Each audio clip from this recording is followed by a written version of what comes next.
situation.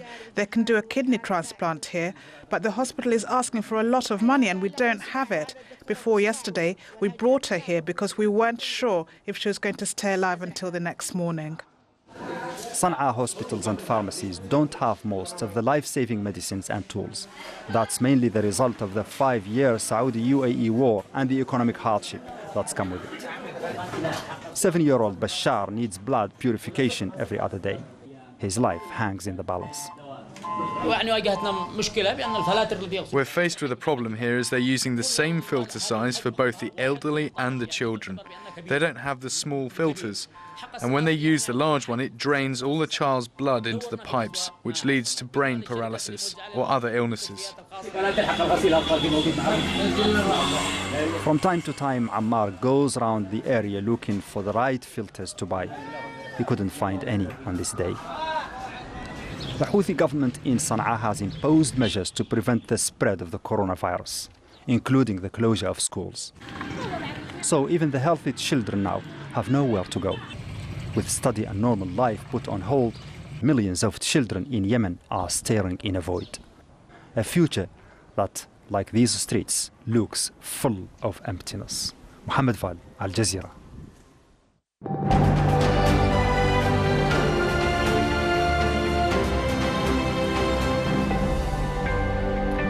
You're watching Al Jazeera with me, Sahil Rahman. A reminder of our top stories. The largest lockdown in the world is taking place in India, where 1.3 billion people have been told to stay home to contain the spread of coronavirus.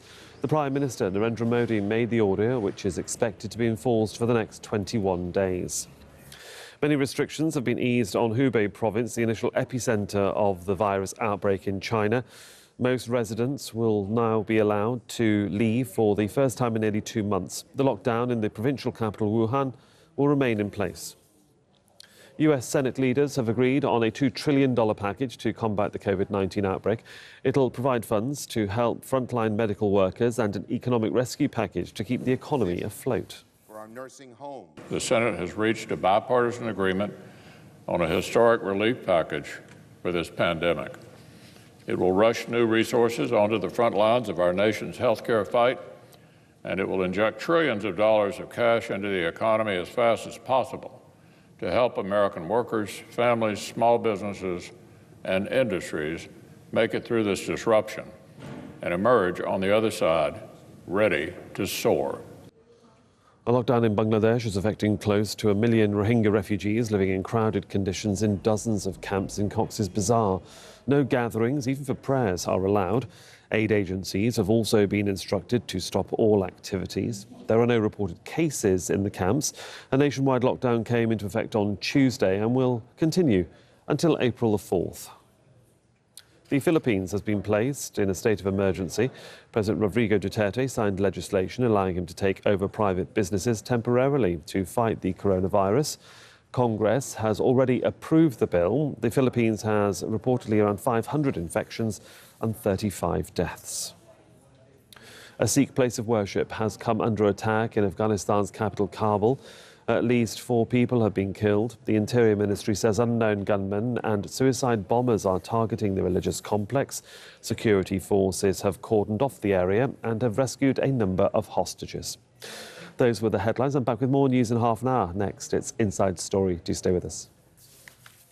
When a Prime Minister takes a lump of coal into his own parliament, that coal means a lot to the country's fortunes. We bring you the stories and developments that are rapidly changing the world we live in. Get Brexit done. That was a slogan that won it for the Prime Minister Boris Johnson.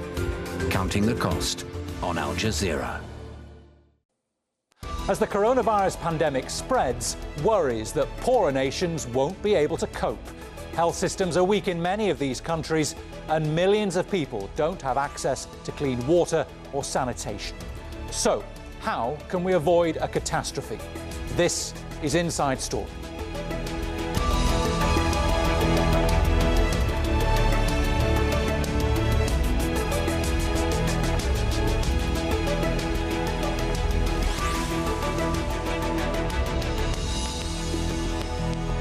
Hello, welcome to the programme. I'm Bernard Smith. Coronavirus infections have now been reported in nearly every country in the world. And the number of people getting sick in Europe and the United States is rising rapidly. But scientists warn the next big spike could occur in developing nations with already weak health systems. Johns Hopkins University in the US has been tracking the pandemic for the past 3 months. Now, there's a huge concentration of cases in China, Iran, Europe, and the US, fewer infections in Latin America and across Africa, but those numbers are ticking up in countries like Nigeria, for instance. Africa's most populous nation is also battling the world's largest outbreak of Lassa fever, a viral disease more fatal than COVID-19. Liberia, where more than 4,000 people died of Ebola in 2014, it's declared a state of emergency. And in the Caribbean, Haiti is still recovering from natural disasters and an outbreak of cholera. The UN is asking for $2 billion to help poor nations. I've just sent a letter to the leaders of the G20. I think it is clear that we need a much stronger coordination. Coordination in suppression of the disease, coordination in making sure that not only the developed countries can respond effectively to the disease, but that there is massive support to the developing world, not to let the disease spread like wildfire in the developed world. Here are the main challenges that developing nations face in their fight against the pandemic. Millions of people do not have access to basic washing facilities, sanitation and hygiene, and many can't afford to buy hand sanitizers. Isolation is nearly impossible in densely populated nations. Outbreaks could be devastating, particularly in countries hosting refugees and internally displaced people. Many of those nations' health systems lack medical supplies or they're overstretched. And according to the WHO, poor nations spend on average $41 a person on healthcare, 70 times less than richer countries.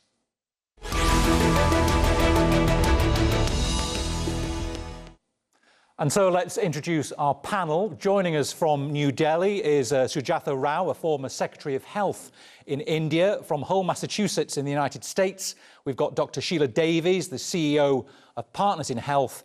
And from Nigeria's capital, Abuja, Ifeanyi Nsafor, a doctor and the Director of Policy and Advocacy at Nigeria Health Watch. Welcome to you all and thank you for joining us. I'll start with you, Ifeanyi, in Nigeria. And it's a question I'll pose to all of you. Do you think that the countries outside the epicenter of the coronavirus so far, so countries in Africa, Latin America and India, they're going to escape the worst, or are we waiting for it to come to them? Ifeanyi. Okay, thank you so much for having me on the show. I think bearing in mind the recent measures that have been put in place by Nigeria and other African countries, by shutting the borders, stopping flights from coming into the country and to the continent as a whole, we may be able to escape it. However, we know there are challenges that we have that are peculiar to us. So some of those challenges that we have include, like you mentioned when you did the intro, the very densely populated cities that we have, very, weak public transport system. And I think, in Nigeria, religion is also a big issue because, people believe that some of these things will not affect them because of, the kind of God that they worship. So, I'll keep my fingers crossed on that because I know that in Nigeria, most of the cases for sure are imported.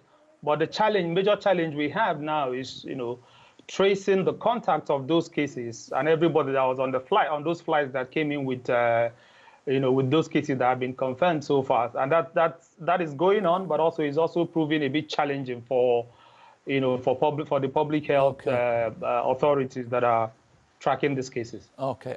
And Sheila, have the countries in the developing world spotted the dangers early enough, do you think? I worry that we haven't done enough testing to actually know the full burden of disease. I think there's been very little testing that's been done in many places that Partners in Health works around the world. There's been good efforts the governments have tried. There just has not been access to testing and the right ability to do the PCR tests, which can usually only be done in central labs. So I worry that there's more of a burden than we think there is. I do think that when governments have done a good job in trying to shut down their borders, et cetera, but we know that there's certainly this virus has gotten around that already in other places. So I have fear that once it's in a country, we don't have the health systems to be able to address the real issue, and our morbidity and mortality will be higher. Sujatha Rao, India has closed the country off to international flights. It's now stopped domestic flights. Has India done enough to nip the spread of coronavirus in the bud? After the initial hiccups that they had, India did take up a sealing of the borders, as you said, suspended the visas after a while. And today, as from Sunday onwards, they have locked down the whole country. So social distancing is being taken to its logical conclusion of very, very seriously. You know that we are a federal government with several different political parties governing different states. But even then, there has been a united purpose. And it's very impressive that the whole country has been locked down. Having said that, the challenges are whether this has, should we have done this a little earlier, or is it really bang on time? And we've used this window of opportunity that we have till the end of this month before we suspect that the infection may get into the community. Then it will become very, very difficult because due to the density of population and the unevenness and inequities that are there in the health system, it may be difficult to cope a very large surge of patients coming up at the same time. So the strategy right now is really to flatten the epidemic and take what it comes, but in doses which the system can cope with. So I think in this little window that we have of 1 week, we are hoping that the lockdown will have beneficial impact. And secondly, we are also expanding the testing. Till now, we were only focused on those who came from abroad, but now we are going to be testing every patient who shows up in a health facility, public or private, with symptoms that may resemble corona flu. So that should then really be able to give us very good information as to the trajectory of this infection and where the virus is. But it's going to be a huge challenge if it has spread more than what we are expecting right now. OK, thank you. And Ifeanyi, for many countries, population in the developing world, population density is a challenge. You've heard of this lockdown in India. In Nigeria, only partial lockdowns in Abuja and Lagos, Lagos particularly very densely populated city. Has Nigeria done enough, or should it be doing much more very quickly? Okay, so to be honest, Nigeria has not done enough in that sense. But we have to bear in mind that Nigeria is a federation. So there's a federal government, the state governments, and local councils. The federal government has shown, tremendous leadership in coordinating and making sure that states actually adapt the measure that they put in place. And apart from Lagos and Abuja, there are some other states that have also, put in place, shutdown of their domains. If one of the states close to Abuja here, Niger State, there's a curfew from 8 a.m. to 8 p.m. Kano State, which is also a very densely populated state in the country, similar to Lagos, has also put some, similar measures in place. And across the entire country, because civil servants that work for the federal government are in every state, the Federal Civil Service has also put in place measures to ensure that workers that are, from level 1 to 12 do not come to work, they work remotely from home. But having said all this, I think state governments in Nigeria really need to do a lot more. And I need to go back again to the fact that Nigeria is a deeply religious country.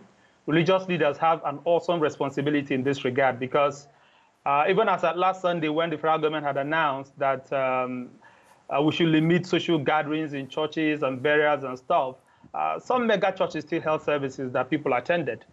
So they have a very important role to play, our religious leaders, to make sure that people stay at home, because we know that when less people go to work that can work remotely, people can work remotely, people don't go for social gatherings, then we can even begin to manage, the population that would go around in public transport. You mentioned Lagos. Lagos is a place that once you talk about infectious disease, people get scared because of the density. Okay. But I think since this, even before the outbreak came, we got our first case, the Italian who came to Lagos. The Lagos state government had already set up an incident management committee that is headed by the governor.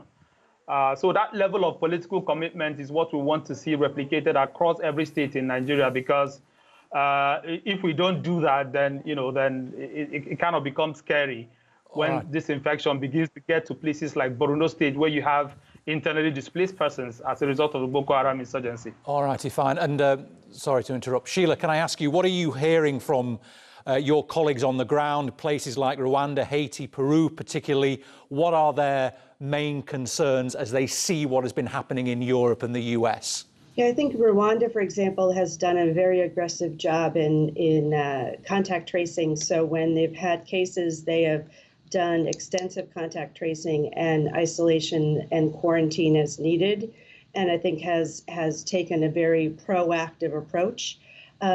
In other places, I think the government in Haiti is trying. I think the same challenge of density is there, and there's also quite a bit of fear and stigma and of people who potentially have the virus. So similar to what we battled during Ebola in West Africa, a lot of community education is really critical, so people are not fearful of people who have the virus, but are encouraging them to get care and to allow us to do really deep community outreach. If we get into the same situation that we ended up with for a while during Ebola, where people were shunned and there was not, people were not encouraged to get care, then we're going to continue to have a lot of community transmission. So I think a really effective community outreach, as well as facilities all the way up through the ministries of health, has to be the way to go. Sheila, you were in Liberia during the Ebola outbreak. I mean, what was the biggest lesson you think from there that you've been able to, that you can pass on to dealing with coronavirus? You know, we were in Sierra Leone. I spent most of my time in Sierra Leone, some in Liberia, but it was clear that we had to reduce some of the fear, and we had to engage our community partners. So we mobilized the survivors to act as community health workers, to go out and do case finding and find people. And that's the strategy that we're utilizing now in Partners in Health countries, is to utilize our community health worker workforce to be going out, and we're training them to be contact tracers and to be doing a lot of education. Because if we took too long to do that during Ebola, and we kept it very, very separate. And that really caused a lot of people to delay coming in for help and assistance, which allowed the virus to continue to spread. Sujatha, the coronavirus is putting healthcare facilities in developed countries under enormous stress. Could India's healthcare system handle a severe outbreak of coronavirus? It all depends on how intensive and how spread out it is, and the number of cases that we get. Because at the current pace, we've just had 9 fatalities, and about 500 are reported to be the infected persons. So it seems to be manageable if this is the way it is. But we've had a surge, and if it's going to increase at the rate of at the current rate, then we may be ending up with a very huge disease burden. And our system, our health system, won't be prepared to take a very large caseload, particularly in the northern part of the country, which is poorer and has a weaker health system. We have shortage of doctors. We do have problems of ICUs per million population, and even getting the PPEs, the protective gear, and those kind of essential consumables could be a challenge. But we are aware of these challenges, and the government appears to be taking action to try and, still focus on the prevention and not and disrupt the transmission of the virus to get into the community. That still seems to be the best bet for us and the best strategy for us. But having said that, if it does get exponentially, if it spreads in a very exponential manner, we will have to deal with it. But then no system in the world, no country in the world can deal with very large numbers, that's for sure. So we're just hoping that we have adequate capacity. We are roping in the private sector and the public sector. The facilities are being marshaled, and we're getting in doctors from both the sectors to work together. There is right now a huge unity of purpose. We'll have to see as the epidemic unfolds, but it is going to be definitely a very major challenge to the health system. Okay. That's for sure. Okay, and we're all used to hearing by now about the importance of social distancing and the importance of washing your hands for that all-important 20 seconds. But you find when 3/4 of the households in developing countries don't have access to soap and water to wash their hands, what do you say to people when the most important thing they can do, they can't do it? Okay, I think, first of all, is to remind people that WHO says you should wash your hands with soap and running water for at least 20 seconds. But running water does not necessarily mean water coming out of a pipe-borne water in your homes. Running water could mean somebody pouring water while you're washing your hands. So that is a reminder that we give people through our firm, Nigeria Health Watch. And we also need people to understand that there's a trade-off here. So you need to go to the extra mile, because you know that if you don't do this, these are what some of the consequences are. So that you realize that you're doing it, you're not just saving yourself, but also you're saving your family, you're saving your loved ones, because everybody really has to chip in. As serious as COVID-19 is, but at least we know that the preventive measures are very basic things that people really ordinarily should be doing on a daily basis. It's just that at this point in time, we just need to reiterate the fact that people have to do this, even if it means going the extra mile to do it, because we know that people don't have, pipe-borne waters in their home. But then running water is somebody also pouring water for you while you wash your hands. And this is something people really have to commit to, because doing it is really for public good as well as for public health. Sheila, there seems to be more of a recognition across Africa of the dangers posed by coronavirus than compared to Latin America, where there seems to have been a bit more of a mixed message. Mexico and Brazil not initially taking it that seriously. Have you noticed that in Latin America? Are they less alert to the dangers there, do we think, at the moment? I think, in Peru, our team in Peru has been working very hard, and the government there has been very, very proactive in the areas we work in really advocating to get rapid testing in the country, in tests that were purchased from China, and have very much said they wanted to be proactive about that. In Mexico, I think there's been less of an effort. But I think in Haiti, there's certainly been a people being very aware and not knowing exactly how to address. When the Dominican Republic got a few cases a few weeks ago, we all anticipated and waited for the onslaught, and it hasn't appeared yet. Again, I think partially because of the lack of testing, but I think there's 9 cases now in Haiti. But I think they're trying very much to address this. I think the lack of a robust health system is really, this is where this becomes even more evident. We don't have enough beds for people to have normal care, to have C-sections for women, obstructed labor in many places that we work. So adding this on top of that, the regular routine care that people are not showing up for is also really going to impact people's lives. And we often don't talk about that. We often talk about just the virus or the pandemic itself. There's a lot of the secondary things that people are not going to be getting care for as well, which are going to be very problematic and cause deaths. We all know how insignificant social media is, particularly in the developing world. Sujatha, we know in India you've had problems in the past with fake messages spreading on via WhatsApp groups. How important is it to control the message in India and to clamp down on fake news, on fake cures and rumours of fake cures? Oh, there's a state called Maharashtra. You might have heard of the place Mumbai.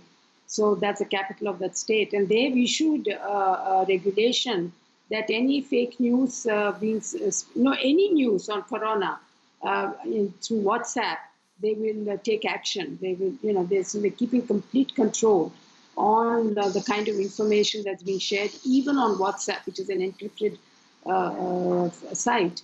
And actually 1 or 2 people have been, taken to the prison and so on and so forth. So they're trying to, but then, the social media is such a wide network, it's going to be difficult, except that through the mass media channels, we are they're doing a very good job of giving the right information, trying their best to inform the people as to how the infection is spread and how it doesn't spread, and not to go in for voodoo theories of cure and treatment, and to come to the facilities and to the hospitals. That's going on. But then in a vast, huge country like ours with all kinds of beliefs, this is likely to happen. It happened in the HIV epidemic.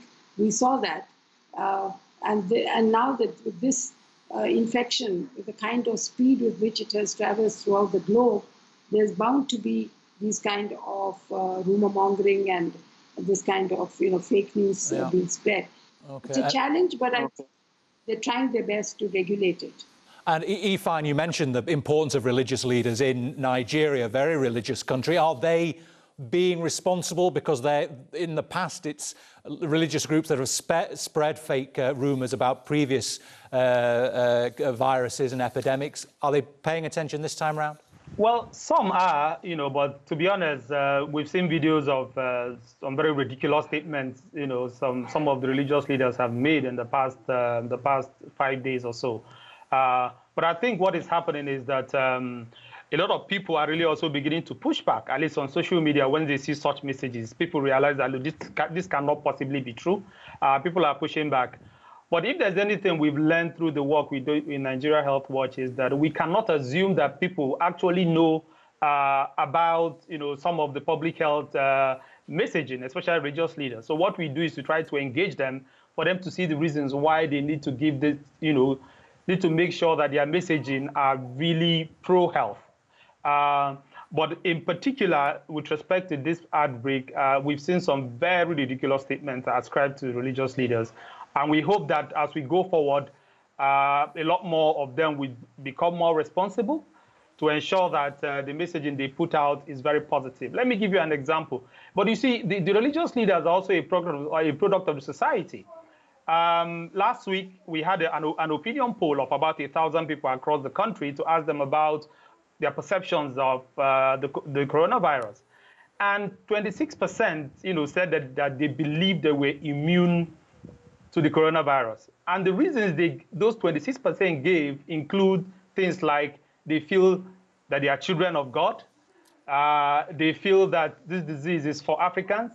They feel that they take enough herbs that will protect them from this particular disease. And the fact that all 40% of the 26% said that they believe that they are children of God, that kind of takes you back to what the kind of teachings that they get in churches or mosques, wherever it is they worship normally. Ifeanyi, so, I just need to squeeze one last question in to Sheila, just very quickly.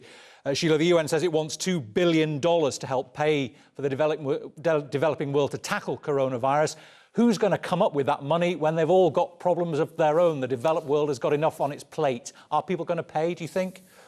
I hope so. I think that people will appeal to people's humanity to realize, although it's challenging here, we know it's going to be much more challenging in a place like Haiti, where there's one ventilator approximately for 1 million people. So I hope that people will be able to look beyond their own backyard and know that there's challenges here.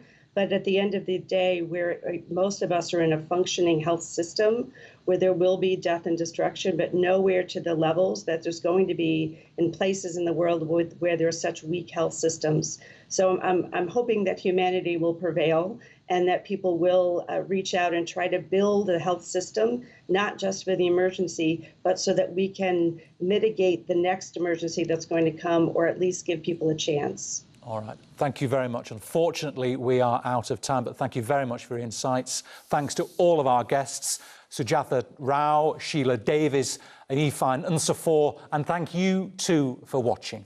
You can see the programme again anytime by visiting our website aljazeera.com, and for further discussion go to our Facebook page. That's facebook.com/AJ Inside Story. And you can also join the conversation on Twitter. Our handle is @AJ Inside Story. From me, Bernard Smith, and the entire team here in Doha, bye for now.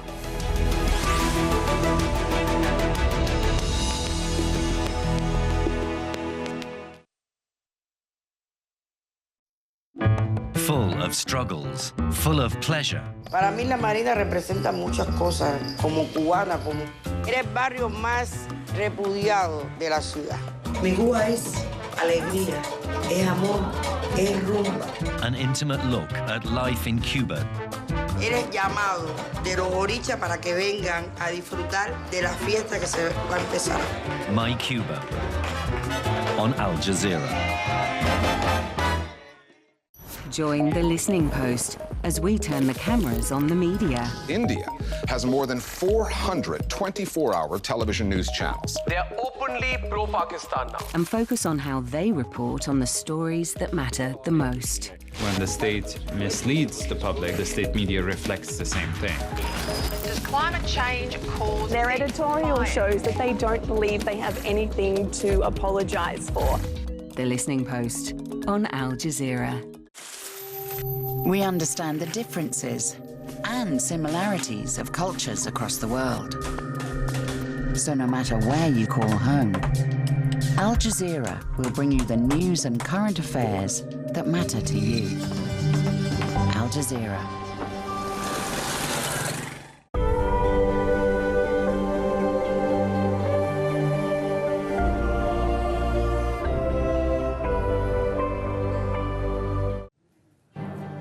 The biggest single lockdown of the coronavirus pandemic has begun. 1.3 billion people in India facing 21 days isolated at home.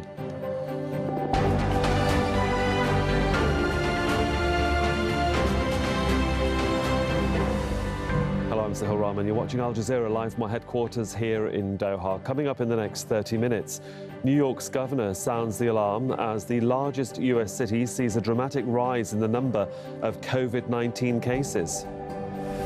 We were looking at a freight train coming across the country. We're now looking at a bullet train because the numbers are going up that quickly. Also, a refugee camp becomes a virtual prison as Bangladesh locks down hundreds of thousands of Rohingya. And a siege at a Sikh center in the Afghan capital of Kabul as gunmen storm a ceremony.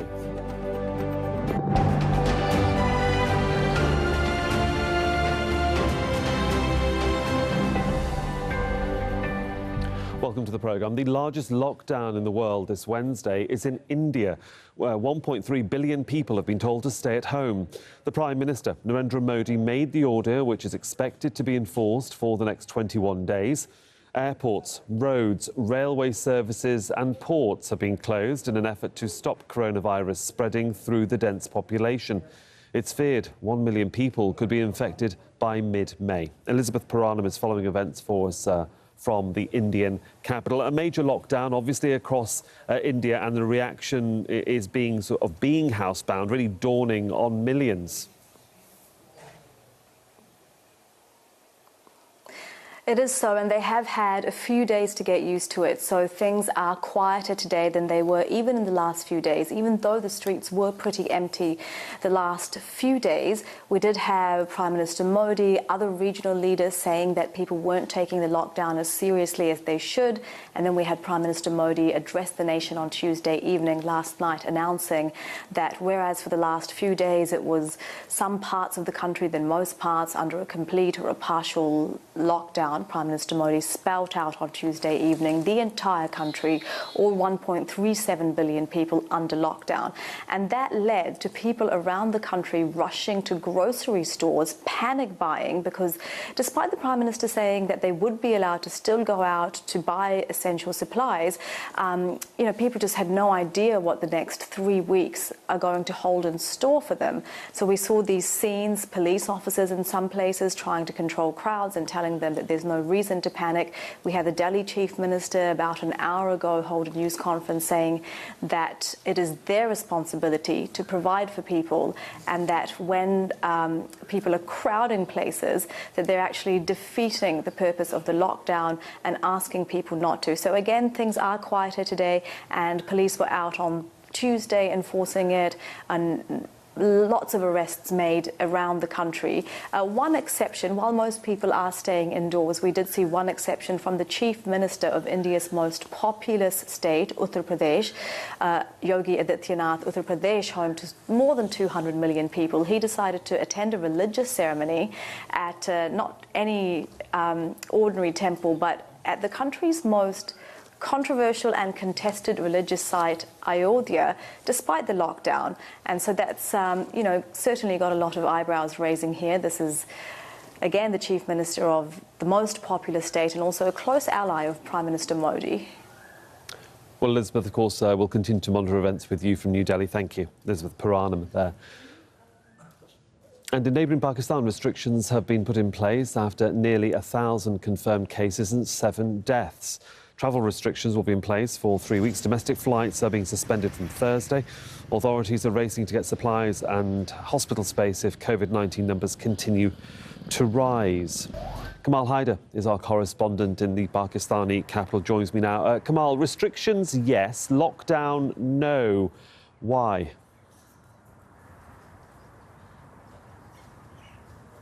Well, that's an excellent question. Actually, the Pakistani Prime Minister had said that they're watching the situation very closely and hoping that they will be able to stem the tide. However, there is also an emergency option of going into a full-time curfew. Right now, we are told that large parts of Pakistan, including the province of Sindh, also the provincial capital of Baluchistan, and also in the Khyber Pakhtunkhwa province, several districts are in a state of curfew, lockdown. All the schools and colleges, of course, were closed earlier, and people have been told to stay at home. Even here in Islamabad, most of the people are adhering to that, but the Pakistani Prime Minister said that it would bring about a very difficult situation if there was a complete lockdown and curfew. That, he said, would be necessary if the situation escalates, but for the moment he's asked everybody to stay at home and people are taking it seriously. Sohail? In the initial stages, Kamal, there was sort of a north-south divide. We had cases in Karachi, but that has spread, as you say, to Islamabad up in the north and to Lahore to the east. In terms of where the hot spots are around the country, just sort of paint the picture for us. Well, first of all, what has happened is, and this is something that has been coming out from the advisor to the Prime Minister on Health, is that over 70% of the COVID-19 cases detected in Pakistan were linked to these pilgrims coming back from Iran. Every year, tens of thousands of Shia Muslims go to Iran to visit the holy shrines, and that, of course, became the primary source from where the pilgrims brought COVID-19 into Pakistan. So Sindh being the hardest hit with over 400 cases confirmed. And then the second, that is the Punjab province, the country's most populous province, where there is also a state of lockdown right now. Islamabad has about 15 to 16 cases, a rise of 1 case over the past 24 hours. Kashmir, that is Pakistani-administered Kashmir, has the lowest number. And then you have Gilgit-Baltistan, which also has a sizable Shia population and also contiguity to China. So indeed, everybody watching this, the health, the health workers and the doctors are saying that Pakistan has to be able to go into a more severe lockdown, perhaps a curfew to flatten the curve. Otherwise, they say the medical facilities here in Pakistan will be overwhelmed, and that would be nothing short of catastrophic. Kamal Haider, our correspondent in Islamabad, thank you. Now to China, where many restrictions have been eased on Hubei province, the initial epicentre of the coronavirus outbreak. Most residents will now be allowed to leave for the first time in nearly 2 months. The lockdown in the provincial capital Wuhan will remain in place until April the 8th. The Foreign Ministry says a majority of the new cases in the country are from people returning from abroad. Katrina Yu is in Beijing, and she says while restrictions have been eased, there's a lot of confusion on how people can move around. We've seen this lockdown end, but it hasn't been like a mass exodus from the province. Far from it. The government has said that they would like to see an orderly easing of this lockdown, and that has caused a lot of confusion on the ground. As far as we can tell, bus stations, train stations, and most airports remain closed. It's still not possible for the public to buy tickets. We've been told they're slowly resuming operations, though. At the moment, the only way to leave the province is on a chartered bus or train, taking workers out of the province to an employer somewhere else in the country. But you must apply to get on those chartered buses and trains, and you have to, of course, prove that you have a green health code certifying that you are virus-free. What people can do now is get in their cars and drive around the province. Now, this was banned during the lockdown, so they're able to drive within Hubei, but as well, if they want to drive outside the province, they also have to log the details of an employer, and they must prove that they have somebody waiting to receive them at their destination.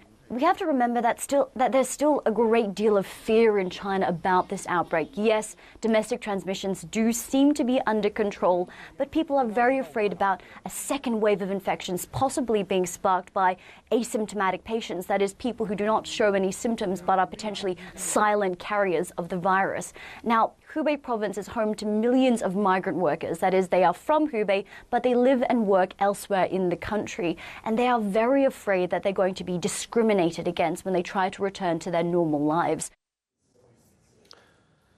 US Senate leaders have agreed on a $2 trillion package to combat the COVID-19 outbreak. It'll provide funds to help frontline medical workers and an economic rescue package to keep the economy afloat. Now, the deal follows days of disagreement, with Democrats accusing Republicans of prioritizing corporations over ordinary workers. The Senate has reached a bipartisan agreement on a historic relief package for this pandemic. It will rush new resources onto the front lines of our nation's healthcare fight, and it will inject trillions of dollars of cash into the economy as fast as possible to help American workers, families, small businesses, and industries make it through this disruption and emerge on the other side ready to soar. New York has become a major battlefront in the fight against the coronavirus pandemic. It has more than 25,000 confirmed cases, and the number is rising rapidly. But the US president says he hopes to have the situation under control by Easter. Gabriel Elizondo has more from New York. Sobering news for New Yorkers. The situation is worse than first thought, with the coronavirus rate of infection doubling every 3 days. We were looking at a freight train coming across the country. We're now looking at a bullet train because the numbers are going up that quickly. The governor says the White House has not prioritized help to the state that needs it the most. New York has 25,000 cases. It has 10 times the problem that California has, 10 times the problem that Washington State has. You prioritize resources and your activity and your actions to where they are needed. New York will need 140,000 hospital beds to care for the ill. They currently have 50,000 available. New York City's largest convention center has been converted into a makeshift hospital. But it won't be enough. New York is also exploring converting colleges and hotels to hospitals as well. Recently retired nurses and doctors are being asked to come back to help fill the need. And globally, ventilators are in short supply. New York now needs 30,000. The governor urged the White House to send him thousands more that the federal government has in storage and that are not being used. As for the streets, they remain mostly empty of both people and cars. New York is essentially on lockdown. And given the increased cases of coronavirus, it likely will remain like this for at least many weeks to come. Gabriel Elizondo, Al Jazeera, New York. Now, the pandemic is overwhelming healthcare systems in some European countries. The Italian and British governments are opening temporary facilities. In the Spanish capital, an ice rink has been turned into a temporary morgue. Paul Brennan has more. 1 in 5 Spanish residents is aged 65 or older, so the devastating impact of coronavirus in the country is no surprise. What's shocking is how the care system collapsed so quickly under the onslaught. Military emergency units are disinfecting premises as fast as humanly possible, as here in Madrid. But care home staff have been overwhelmed with desperate consequences. I know the majority are fulfilling their duties. They are paying attention. But listen, this has to be said. The army, in some of their visits to the care centers, have seen elderly people completely abandoned, even dead in their beds. With Madrid's hospital morgues full, this ice rink has been requisitioned to receive and store the bodies of the coronavirus victims. So infectious, even in death, that the staff are wearing full protective suits. In Italy, the latest clinic, repurposed as a coronavirus unit, has opened in Rome. Every single patient requires truly intensive care.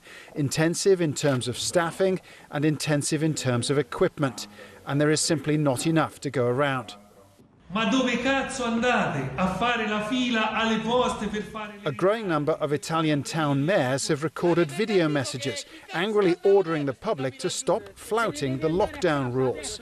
One mayor threatens to send in the carabinieri with a flamethrower to break up a planned graduation party.